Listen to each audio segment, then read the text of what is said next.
Yo, yo, yo, yo, yo, what's up? It's Marlo. This is episode 13 of Paradigm Shift. And today we are talking about losing friendships, losing family, losing relationships, especially when you become conscious. And obviously, this is a problem, or seems to be a problem for everyone in the world. There was a time when you had a best friend or a significant other or a family member and you were really close, and something changed in your life or something changed in their life, and all of a sudden things are different. And we usually tend to try and hold on to these things. We think or we say, we were so close at this point in time.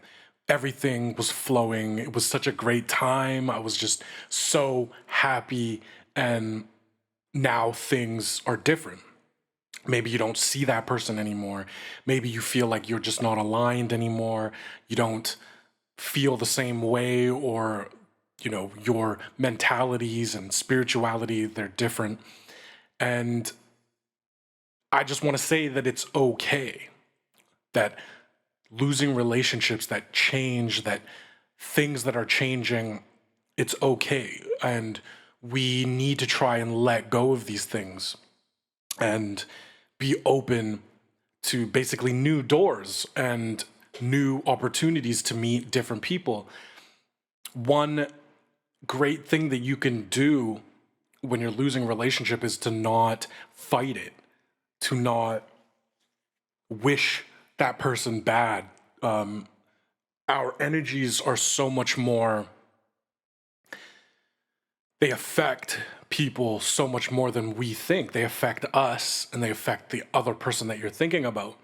And just to let that energy, even if it's just your thought, to say, it's all good, thank you for being a part of my life, just mentally, just to send that signal to the other person and thank them for it, and then leave it at that. And whether you get back together in the future, whether you don't, maybe you never see them again, maybe you see them in a month or a year and they come back in, but you know we can't tell and we can't control, and we don't see the bigger picture, which the universe, uh, depending on what you do, depending on your decisions, depending on how you evolve and change, the plan for you is always changing. So right now you might think that this is the worst thing that can happen to you, losing a close friend, maybe a best friend, or not talking to a family member, or cutting that family member out. But we got to realize that, especially when you become conscious, when you start to delve deep into yourself, when you start to learn about spirituality and being present, a lot of other people don't even understand what that means. Now, you can show them how to do it just by being present, right? You can show others. So if you have a best friend and you're becoming spiritually aware and awakened, and you hope that your friend is going to do that as well, the first thing you have to realize is everybody moves at their own pace. Someone might take I'm sorry, I'm sweating because I just worked out, but someone might take a year to become spiritually awakened. Somebody might take 5 years. Someone might take 10 years. Somebody might become conscious right before they die, or when they're 50, or when they're 90. Maybe it can just take somebody one instance to do it. I mean, usually not, but it's possible. So you can't, just because you are becoming conscious, you can't force other people to become conscious. You can't just tell them, dude, be conscious. Or, even if you are giving them tips, even if you're telling them about consciousness or spirituality, it might take, you don't know how long it's going to take that person to digest this information.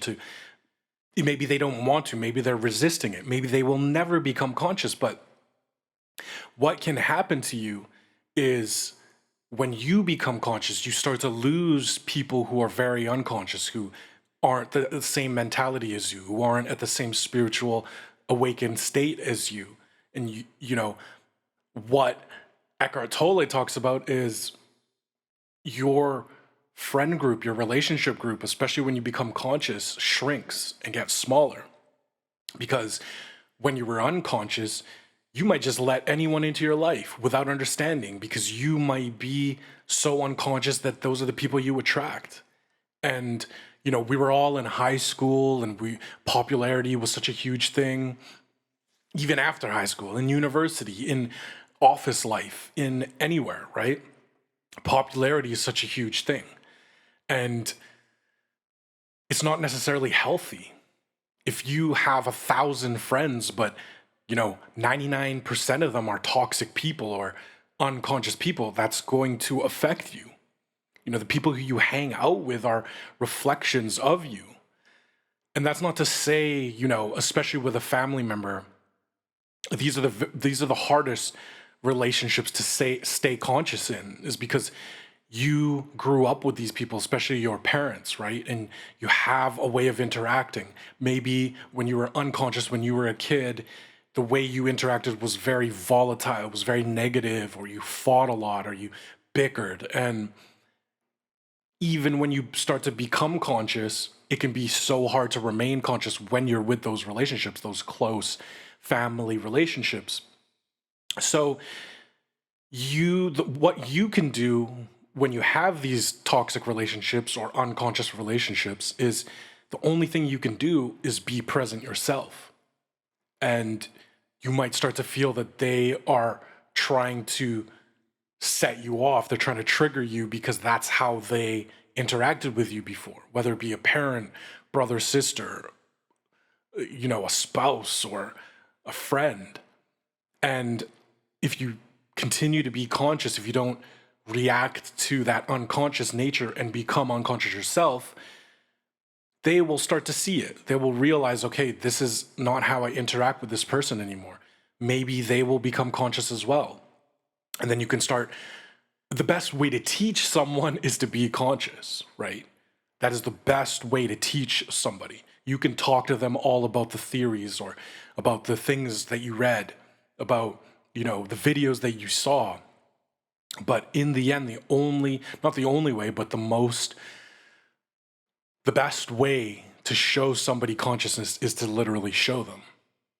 And you can't force it, right? So if you have a relationship that's very unconscious and you just don't relate to that person anymore, and you want to be around more spiritual, open, loving, caring people, then you might have to cut them off.